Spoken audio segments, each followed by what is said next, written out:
Assalamualaikum warahmatullahi wabarakatuh.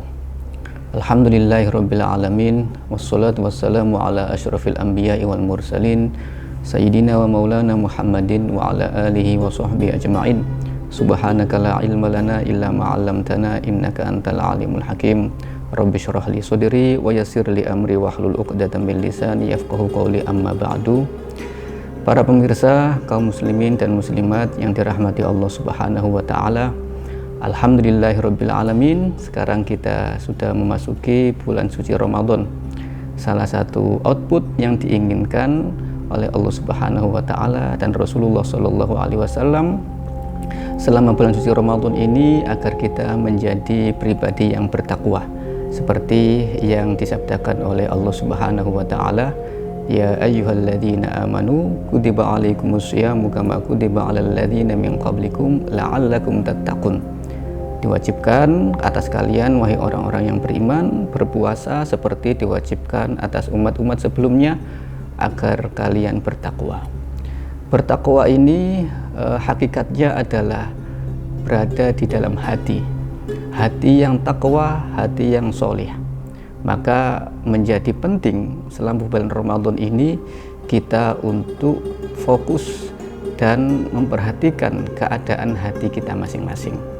Bagaimana hati ini selama bulan suci Ramadan ini bisa mengalami peningkatan kualitas keimanan dan ketakwaan kepada Allah Subhanahu wa taala.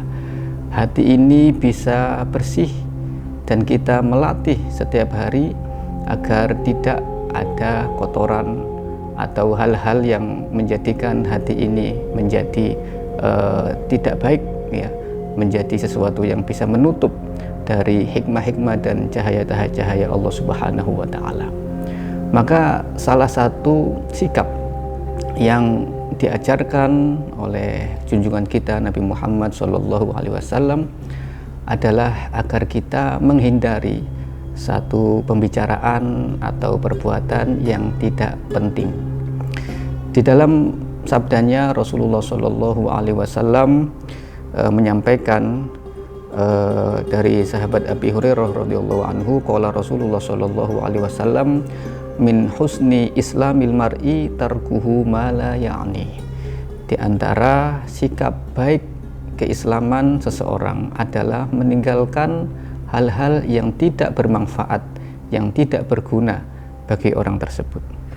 Hadis ini menunjukkan kepada kita bagaimana kita bersikap beragama Islam dengan baik. Salah satunya adalah dengan meninggalkan hal-hal yang tidak berguna, baik pembicaraan, tindakan yang kita lakukan sehari-hari.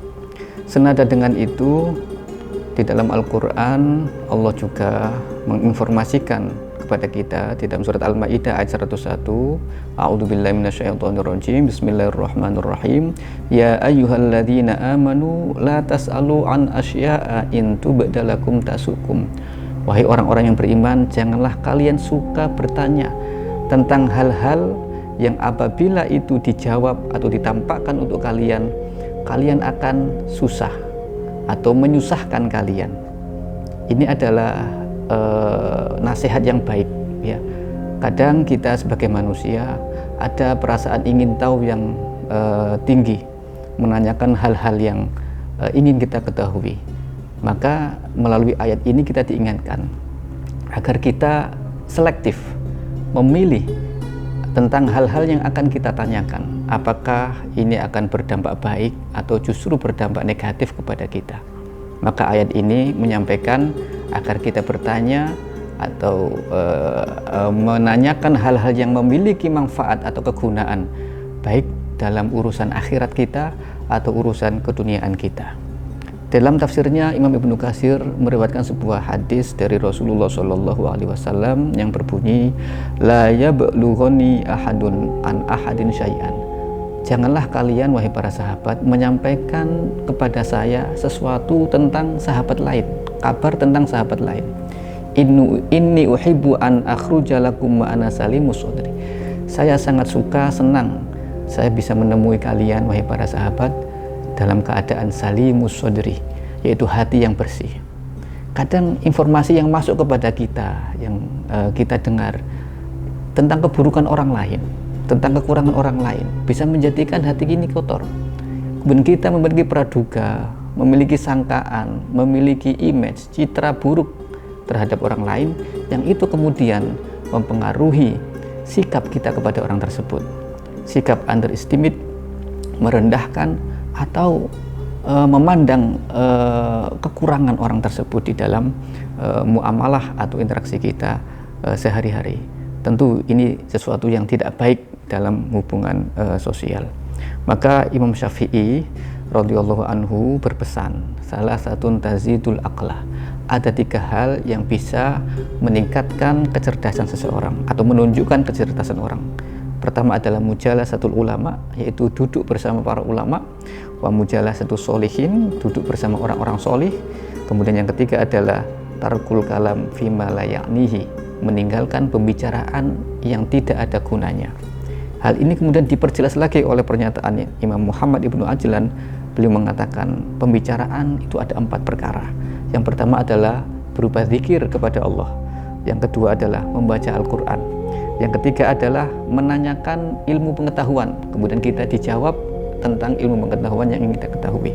Dan yang terakhir adalah berbicara hal-hal yang ada manfaatnya atau kegunaannya kepada kita untuk kehidupan kita, baik di dunia maupun di akhirat.